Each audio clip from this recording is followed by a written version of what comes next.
Welcome to Aviation Intelligence Weekly with Sarah and Mike, your guide to the aviation industry. Welcome to Aviation Intelligence Weekly. I'm Sarah, and this is our earnings analysis series. Today we're diving into Allegiant Air's 10Q filing for Q1 2026, filed May 6th. With me is Mike, our industry analyst. Mike, let's cut straight to the core thesis here. If we reduce this filing to one sentence, it's this. Allegiant is executing a high-stakes capacity discipline strategy while simultaneously betting the company on the Sun Country merger amid escalating fuel headwinds. Based on this filing, Allegiant Air is operating in late cycle peak territory. They're squeezing maximum revenue from constrained capacity, but the fuel cost surge and merger execution risk suggest this peak may be fragile. Late cycle peak is a strong call. Let's test that against the material changes. What jumped out when you compared the numbers? The revenue story is remarkable, $732.4 million in total operating revenue, which management called record first quarter performance, up 9.6% year over year. But here's the key. They achieved this on 5.9% less capacity. The math is brutal and beautiful. Total revenue per available seat mile jumped 16.4% year over year. That's not growth. That's pricing power under scarcity. And operationally, how did they pull that off? Management was explicit about their strategy. In the MD&A, they stated they strategically reduced off-peak day-of-week capacity and, in turn, increased peak day ASMs on fewer total aircraft year over year. This contributed to what they called a 3.9 percentage point increase in load factor on a 5.9 percentage decrease in capacity. They're essentially running a tighter, more profitable operation. But there's a cost side to this story, right? Absolutely. The causality chain here is critical. If fuel costs persist at these elevated levels, and they went from $2.61 per gallon in Q1 2025 to $3.04 in Q1 2026, a 16.5% spike, then their unit cost advantage erodes, which forces them to maintain this high wire capacity discipline indefinitely.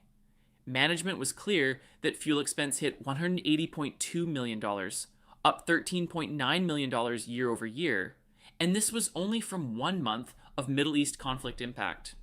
Let's dig into what management is actually saying about the operating environment. What signals are you picking up from their commentary? The tone is cautiously optimistic, but with clear hedging. Management stated that air travel demand in the first part of 2026 has been strong, but immediately followed with demand could be impacted in the future by macroeconomic, geopolitical, and airline industry events. That's not throwaway language. They're setting up for potential demand softening. Any specific language that caught your attention? Yes, on fuel costs, management was unusually direct. They said, so long as these market disruptions continue, we expect even greater cost impact from higher fuel costs in the future, as the significant fuel cost increase in first quarter 2026 only affected the last month of the quarter. That's management telling investors the worst is yet to come on fuel. And on the merger front? Here's where it gets interesting. They're projecting confidence, stating they now expect the closing of the transaction to occur as early as May 13, 2026.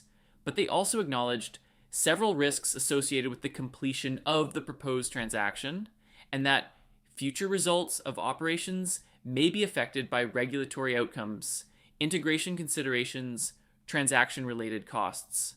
They're managing expectations while pushing forward. Speaking of risks, let's talk about financial red flags. What's the balance sheet telling us?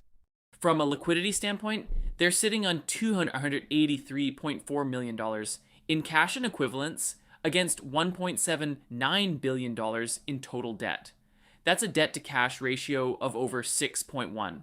For context, most airlines try to maintain cash levels representing at least 15 negative 20% of annual revenue, and Allegiant's quarterly revenue run rate suggests they're right at that threshold. Is that concerning given their capital commitments? It's tight.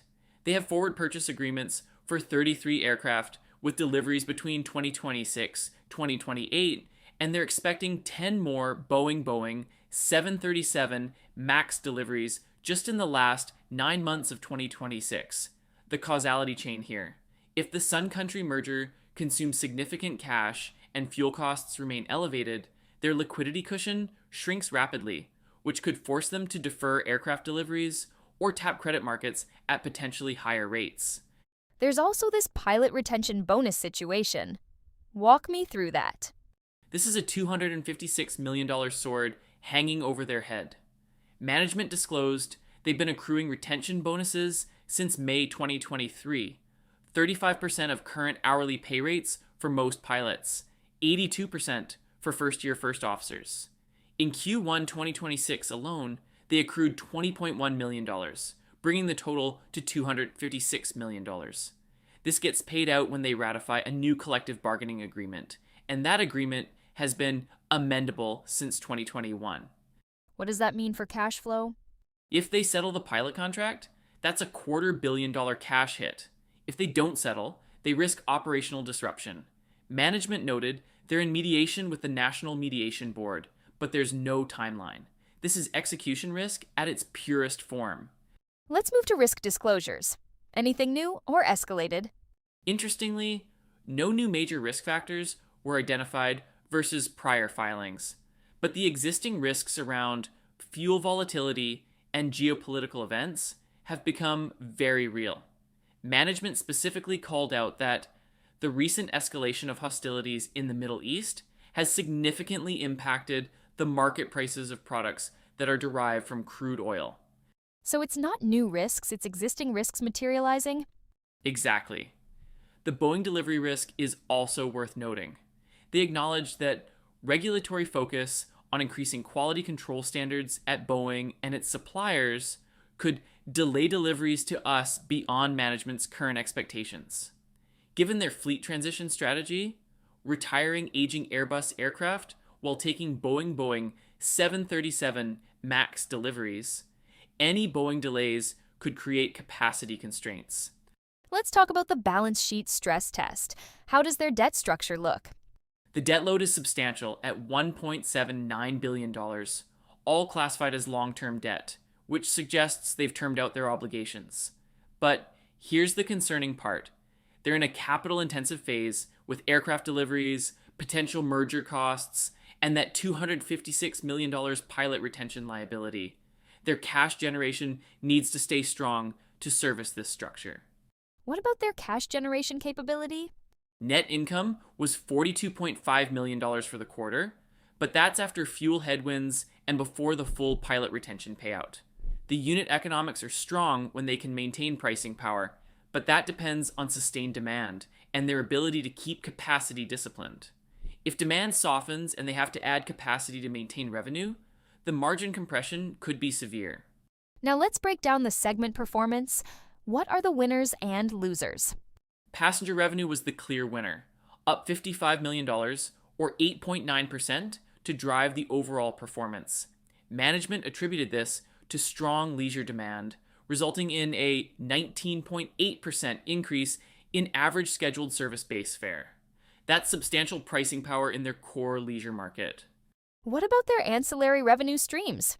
Third-party products revenue increased $7.1 million, or 20.3%, driven primarily by a $5.1 million increase in co-brand credit card revenue. They pulled in $39.3 million total in co-brand remuneration, up 8.9% year over year. Fixed fee contract revenue, which includes their charter operations, grew $1.9 million, or 11.5%, with management noting continued strength in sports, flying during March Madness. Any segments underperforming? Resort revenue disappeared because they sold Sunseeker Resort in September 2025, but that was strategic. The interesting data point is hotel revenue within third-party products decreased $0.6 million due to fewer room nights sold, which could signal some softening in package travel demand. All right, final section. What should traders be monitoring and what's our counter thesis? Management highlighted several key metrics to watch. First, they expect to continue to manage our peak period utilization as the demand environment allows. That's code for capacity discipline remains demand dependent. Second, fuel costs. They were explicit that Q1 only captured 1 month of the Middle East impact, so Q2 fuel expense will be the real test. What about the Sun Country timeline? They're targeting closing as early as May 13th, 2026, following shareholder meetings on May 8th. That's imminent. Integration execution will be critical, and they noted integration planning activities are underway while both companies continue to operate independently. Now for the counter thesis. What would prove your late cycle peak thesis wrong? If load factors hold above 85% through Q3, while unit costs, excluding fuel decline, below 8.50 cents per available seat mile, our late cycle peak thesis is wrong.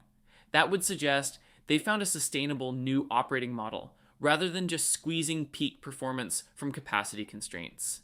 And how does the full weight of evidence stack up against your opening thesis? The evidence confirms the high-stakes execution story.